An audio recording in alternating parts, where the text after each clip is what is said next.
Je vous explique le contexte. Il y a environ 2 ans, j'ai fait un challenge de 50 vidéos que j'ai posté sur une autre plateforme, jour après jour. J'avais réussi mon challenge et j'ai retrouvé ces vidéos. Je partage donc une compilation de quelques-unes avec vous. Je verrai votre réaction et si elles vous plaisent, je partagerai les autres. Ne faisons pas comme tout le monde. Parce que ce qui se passe, quel que soit le pays où tu vis en ce moment, quel que soit le continent où tu te trouves en ce moment, les gens vivent comme attentistes, comme s'ils attendent quelque chose. Les gens partout dans le monde, je vous assure, comme si on attendait une orientation, une instruction, quelqu'un qui va nous dire « marchez de ce côté, va plutôt de ce côté, ne fais pas ci, ne fais pas ça ». Nous avons oublié que nous avons un destin à réaliser. Nous avons oublié que nous sommes des personnes uniques, spéciales, et que même les empreintes de nos doigts sont totalement différentes. Nous avons oublié que nous sommes sur la terre pour réaliser quelque chose. Je vous assure, il y a encore la lumière. Dieu avait dit que la lumière soit, et la lumière fut. Cette lumière existe encore, elle est parmi nous. Il y a encore l'espoir, il y a encore la vie. Tu es encore sur terre. Ton destin est encore valable. Arrêtons d'être comme ces personnes qui attendent qu'on leur donne une orientation. Plusieurs personnes en ce moment suivent les mouvements de foule. D'autres personnes encore suivent les mouvements de mode. Certaines personnes se sont arrêtées en se disant « c'est tellement difficile, c'est tellement chaotique et confus que je préfère m'arrêter pour attendre l'orientation de Dieu. » L'ami, Dieu a déjà tout fait. Tout est accompli. Parfois, nous attendons que Dieu fasse un miracle, qu'il fasse quelque chose. Parfois, c'est lui qui nous attend. Aujourd'hui, je viens parler de quelque chose qui fait un peu peur. Ma première question à toi. L'ami, ça fait combien de temps que tu n'as plus connu de victoire, de succès, de changements positifs dans ta vie? La deuxième question est de savoir, ça fait combien de temps que tu n'as plus pris de risques, que tu n'as plus posé un acte exceptionnel, un acte challengeant, un acte qui te fait à la limite peur? Ça fait combien de temps? La vérité est qu'il y a une corrélation entre notre capacité de prendre des risques et notre réussite. Ceux qui réussissent ont compris une chose, il n'y a pas d'échec dans la vie. Soit tu apprends, soit tu réussis. Je te booste aujourd'hui à choisir la réussite. Prends les risques. Fais cette chose que tu as peur de faire depuis longtemps. Écris ce mémo, écris ce document. Prends ce téléphone, passe ce coup de fil. Va chercher ce travail, fais quelque chose. Et c'est comme ça que tu peux changer ta vie. Ce n'est que comme ça que tu peux changer ta vie. Soit tu apprends, soit tu réussis. Dans tous les cas, l'ami, fais quelque chose. Ouvre cette porte et entre dans ton destin. Je te parle de quelque chose de crucial. Plusieurs personnes ne savent pas que tout repose sur ce petit secret que je vais te donner. Certaines personnes essaient de réaliser de nouveaux projets, des projets plus élevés, plus importants, mais ils n'y arrivent pas. Ils se demandent, mais pourquoi? J'ai réalisé des projets avant, mais pourquoi celui-ci est si difficile? D'autres personnes encore essayent d'intégrer des classes sociales où le style de vie, la lifestyle, est vraiment celui que ces personnes désirent avoir dans la vie. Mais il y a toujours des goulots d'étranglement, il y a toujours des frottements. Ces personnes se demandent, mais pourquoi? Pourquoi cette fois ça ne marche pas? Je vais te dire. Dans la vie, tu ne peux pas porter un projet que tes épaules ne peuvent pas supporter. Et quand je te parle de tes épaules, je te parle de tes épaules mentales, ton gabarit émotionnel, spirituel, ton savoir-faire, ton potentiel, ta préparation. Je te parle de toutes ces choses en toi qui te permettent de réaliser de très grands projets. Les architectes vont te dire que si tu veux construire un château, tu ne peux pas le poser sur une plateforme, sur une fondation qui a été préparée pour un appartement, une villa ou un bungalow. Ce n'est pas possible, ça ne matche pas. Il faut que celui que tu deviens matche avec le type de projet que tu veux réaliser. Tu veux réaliser de grandes choses, tu dois te upgrade. Tu dois devenir une meilleure version de toi. Il faut que ton savoir-être aille avec ton savoir-faire. Et c'est là que tu vas voir les résultats que tu vas porter. C'est un secret très subtil, mais que les gens ne comprennent pas. Aujourd'hui, je souhaite te poser une question. L'ami, pourquoi est-ce que tu vis? Pourquoi est-ce que tu fais tout ce que tu fais? Quand tu te lèves le matin, tu vas chercher un emploi. Quand tu as eu un emploi, tu cours, tu te bats pour une meilleure rémunération. Quand tu n'as pas un emploi, tu as l'entrepreneuriat. Pourquoi est-ce que tu fais tout ce que tu fais dans la vie? Pourquoi tu fais les choix que tu fais? Pourquoi vis-tu dans telle ville et pas dans une autre? Pourquoi tu choisis tel type d'amis et pas un autre? Pourquoi est-ce que tu as choisi le partenaire que tu as? Ou alors, pourquoi tu désires avoir un certain type de partenaire? Pourquoi est-ce que tu fais tout ce que tu fais? Est-ce que tu t'es jamais posé cette question? Dans la vie, ceux qui réussissent, qui vont loin, répondent à cette question. Même les animaux. Je vais te parler des insectes, les fourmis. Les fourmis, ils ne vivent pas pour rien. Quand tu les vois marcher, ils marchent ensemble. Ils marchent en rang. Parfois, ils se sectionnent. Ils font des détours, mais ils savent exactement pourquoi ils font tout ce qu'ils font. Les fourmis vivent comme une dynastie, comme un royaume. Ils ont des royaumes bien organisés et avec des rôles. Pourquoi est-ce que toi, tu vis, l'ami? Pourquoi est-ce que tu es là? Pourquoi est-ce que tu t'es levé ce matin? Est-ce que tu vis juste pour vivre? Parce que tu vas travailler, poser un plat sur la table, et puis demain c'est un autre jour? Pourquoi? Quelle est ta raison d'être là? Il faut que tu aies un pourquoi. Ce pourquoi va t'aider à être organisé. Ce pourquoi va t'aider à sélectionner, à placer des limites, à savoir où tu vas, à savoir où tu dépenses ton argent. Cherche ton pourquoi dans la vie. Pourquoi est-ce que tu fais ce que tu fais? Pourquoi? Quelle est la solution que tu vas apporter?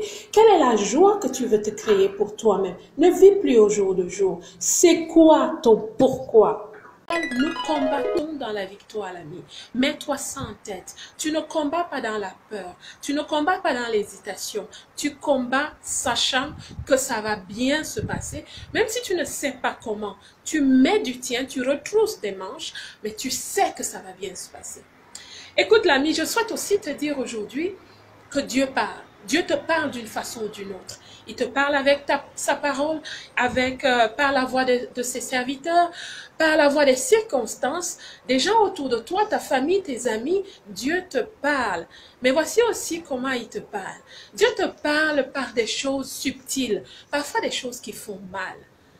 Si tu décides, comme son enfant, si tu décides de faire ta volonté, de marcher sur un chemin quelconque, il va te laisser aller parce que Dieu est comme un gentleman. Dieu est un gentle God. C'est-à-dire, il te donne ton libre arbitre, mais il te protège, il balise le chemin. Mais il va te laisser trébucher un peu. Il va te laisser avoir mal un peu à l'orteil. Et quand tu as mal à l'orteil, il va se dire, je vais voir comment il ou elle va réagir. Tu ne fais rien, tu continues, tu t'entêtes, il va te laisser avancer. Après, ce ne sera pas l'orteil, après, ce sera la cheville. Et quand je parle des parties de ton corps, parfois, c'est juste des événements de ta vie. Ça peut être une amitié qui ne fonctionne pas bien. Et tu te demandes, mais pourquoi on a toujours des couacs tout le temps? Parfois, c'est Dieu qui te parle. Il te dit, ce n'est pas ton ami, ne force pas. Parfois, ça va être, je ne sais pas, tes finances qui ont un problème. C'est Dieu qui te parle. Il te dit, range-toi, discipline-toi. Dieu te parle toujours d'une façon ou d'une autre. Mais si tu n'écoutes pas, il va te donner une de ces claques. J'espère simplement qu'un os ne va pas se casser. Je veux dire, quelque chose de grave ne va pas t'arriver. Mais Dieu te parle d'une façon ou d'une autre. Donc, quel que soit ce qui t'arrive, mon ami, petit ou grand, ne dis pas toujours, oh, les gens ne m'aiment pas. La vie ne m'aime pas. La vie est difficile pour moi. Arrête-toi une minute. Reste dans ta chambre. Prie et dis à Dieu, qu'est-ce que tu veux me faire comprendre? J'ai tout essayé ici. Parle-moi. Et Dieu, comme il te parle, il va encore te parler. Il va te donner la solution. L'ami, Dieu parle. Parce que j'ai promis cette semaine de te parler de la Journée internationale de la femme. Aujourd'hui, nous parlons de nos droits. Ma sœur, je souhaite que tu prennes conscience du fait que tu as des droits. Il y a des gens qui vivent frustrés dans certains domaines de leur vie, ne sachant pas qu'il y a des droits qui ont déjà été promulgués. Ils existent, ils sont inscrits quelque part, mais tu ne le sais pas. Donc, si tu veux jouir de tes droits, la première chose que tu dois faire, c'est de les connaître. Tu dois connaître tes droits. Quels sont tes niveaux de droits? Comment peux-tu faire pour en bénéficier? Tu vas me dire, oui, mais comment? Les administrations, chaque administration est régie par des droits, même l'administration du travail. Lis, documente-toi. Il y a un règlement intérieur. Parfois, il y a des droits cachés que les employés ne savent même pas. La deuxième chose que tu dois faire, c'est de répertorier tes droits en tant qu'individu, en tant que femme. Nous avons beaucoup de droits. Et voici comment moi je l'ai fait et je continue de le faire. En répondant à une simple question, qui suis-je? Oui, parce que quand tu réponds à cette question, qui suis-je, tu vas déterminer un paquet d'informations qui te concernent. Et voici l'astuce. Derrière chaque information qui te concerne se cachent des droits. Je m'arrête pour te dire une chose. La réussite que tu vois chez les autres, contrairement à ce que beaucoup de gens pensent, la réussite ne se réalise pas par un coup de bâton magique, non. La réussite, c'est un chemin, c'est un processus. Et je m'arrête pour te dire, l'ami, si tu te demandes, mais pourquoi je ne m'en sors pas? Pourquoi est-ce que je ne réalise pas ces choses qui sont dans mon cœur, dans mon esprit, ces rêves? Je vais te donner trois clés simples. Tu me diras peut-être que ce n'est pas facile, mais déjà de prendre conscience de ces trois clés va beaucoup t'aider. Tu dois avoir une clarté exacte de ce que tu souhaites réaliser. Qu'est-ce que tu veux devenir? Qu'est-ce que tu veux réaliser? Qu'est-ce que tu veux nous apporter comme produit, comme service, comme matière? Qu'est-ce que tu veux matérialiser? Tu dois absolument le savoir. Tu dois avoir une clarté limpide de ce que tu veux faire avant de te lancer. La deuxième chose que tu dois faire, c'est d'avoir une structure. Parce que tu ne peux pas construire sans la structure. Tu ne peux pas te dire, j'ai une vision, je vais travailler. Non, il te faut un trait d'union. Et ce trait d'union, c'est la structure. Arrête-toi une minute. Fais-toi une feuille de route. Je vais commencer par ci, et puis je vais avancer comme ça. Tu dois absolument avoir une structure, une caricature. Même un architecte, avant de construire une maison, il sait absolument ce qu'il doit d'abord faire. Il va réfléchir, il va poser une fondation, il va mettre des piliers, il va élever les murs avec du parpaing ou tout matériau que tu peux imaginer. Il faut avoir une structure. La troisième chose que je te conseille de faire, c'est le travail. Je sais, moi aussi, quand je pense parfois à faire des abdominaux, parce que je veux garder mon ventre plat, ce n'est pas quelque chose d'amusant. Mais tu dois le faire. Tu dois faire ce travail. Tu dois faire ce travail. Tu t'es donné une structure. Tu t'es donné un temps, un timing. Tu t'es dit, dans 3 mois, je dois avoir réalisé ceci. Après 3 mois, je dois avoir réalisé ceci. Et puis jusqu'à 1 an. Tu dois absolument, l'ami, te mettre au travail. Tu dois retrousser ses manches. C'est ça le processus de la réussite. Ce n'est pas la blague, ce n'est pas un coup de bâton magique. Absolument pas. Les gens que tu vois réussir autour de toi, ils font quelque chose. Et généralement, c'est d'avoir une clarté, une structure et le travail. Aujourd'hui, je viens te booster encore parce que ce n'est que motiver que nous pouvons réaliser notre destin. Je viens te parler aujourd'hui d'un art. L'art que je souhaite que tu développes. L'art de maîtriser une seule chose. Mon souhait pour toi est que tu deviennes maître dans l'art de maîtriser une seule chose. Je te parle de l'expertise, je te parle de devenir une personne unique parce que tu es unique. Dieu t'a créé de façon unique. Dieu t'a créé avec des compétences, des capacités qui te sont uniques. Et quand tu les découvres et que tu les développes, je t'assure, tu deviens un champion sur cette terre. Ceux qui laissent une marque, ceux qui laissent une signature sur la destinée, ceux qui sont encore parmi nous et qui se manifestent d'une façon impactante, d'une façon spéciale, sont ceux qui ont compris une chose. Il faut maîtriser l'art d'une seule chose. Parce que quand tu maîtrises l'art d'une seule chose, tu développes un talent, tu développes une expertise. Tu deviens une personne qu'on invite, une personne qu'on écoute. Tu deviens une personne vers qui on s'approche pour une seule chose.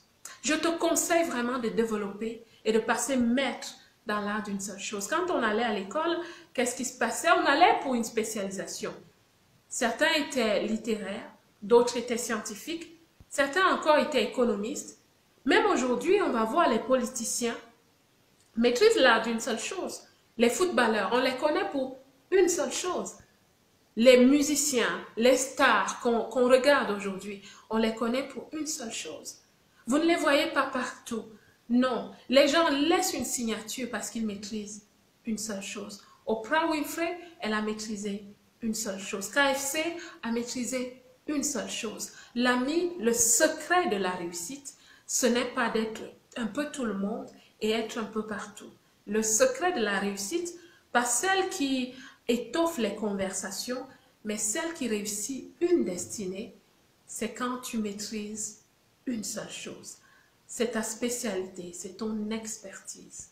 Donc l'ami, mon conseil aujourd'hui, maîtrise une seule chose. Alors, dites-moi en commentaire quel est le clip qui vous a le plus parlé et pourquoi. Si vous n'êtes pas encore abonné à cette chaîne, n'hésitez pas à le faire.